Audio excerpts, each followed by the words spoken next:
Salve a tutti, vediamo come risolvere equazioni di primo grado elementari. Allora, 3x meno 15 uguale a 0. Dobbiamo trovare il valore di x.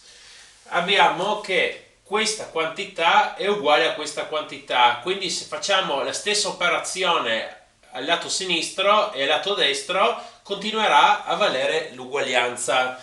Noi vogliamo isolare x. Allora, per prima cosa noi dobbiamo portare via, abbiamo due termini, 3x e meno 15. Per prima cosa dobbiamo eliminare questo termine meno 15. Allora cosa facciamo? Ad entrambi i lati, sinistro e destro dell'equazione, sommiamo 15.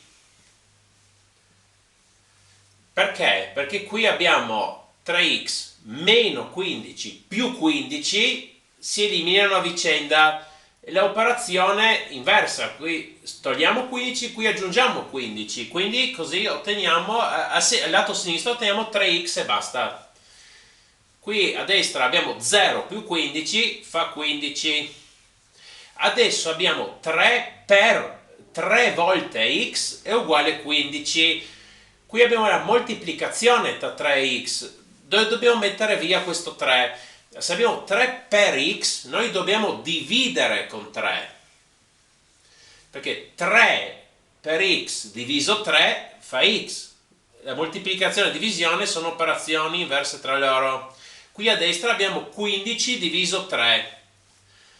E lo possiamo scrivere come frazione, 15 terzi, e comunque 15 diviso 3 fa 5, quindi x uguale a 5. Vediamo qualche altro caso.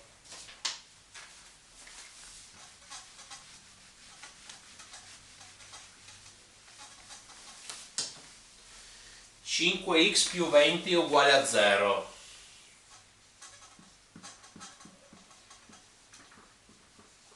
Allora, prima dobbiamo togliere via questo 20. A entrambi i lati, sinistro e destro, facciamo meno 20. 5x più 20 meno 20 fa 5x.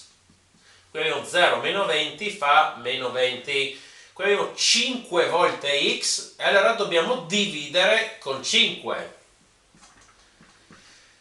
Quindi 5 volte x diviso 5 fa x meno, meno 20 diviso 5 lo scriviamo come frazione, meno 20 quinti, e comunque 20 diviso 5 fa 4, quindi otteniamo che x è meno 4.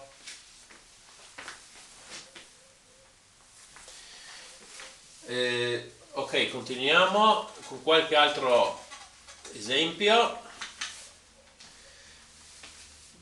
Meno 2x più 6 uguale a 0.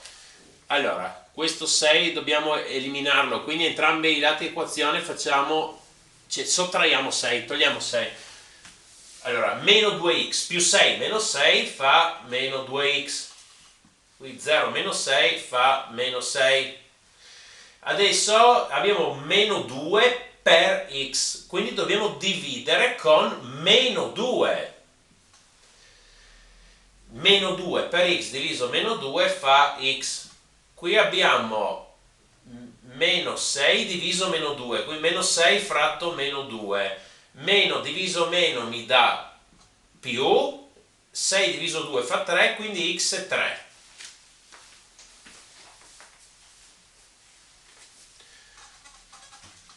Poi ancora una cosa a cui stare attenti: 21x più 7 è uguale a 0. Allora dobbiamo eliminare questo 7, facciamo meno 7. 21x è uguale 0 meno 7 fa meno 7. Adesso attenzione a non dire che la soluzione è 21 diviso 7 che fa 3, a parte il meno. E qui noi dobbiamo dividere con 21, perché 21 per x diviso 21 mi dà x, e qui abbiamo meno 7 fratto 21. Allora 7 diviso 7 fa 1, 21 diviso 7 fa 3. Qui la soluzione è meno un terzo. perché qualcuno magari sbaglia e fa 21 diviso 7 fa 3, direbbe che è meno 3. No, attenzione, bisogna dividere con 21. Allora qui la soluzione è meno un terzo. Per favore mettete un mi piace e iscrivetevi, grazie.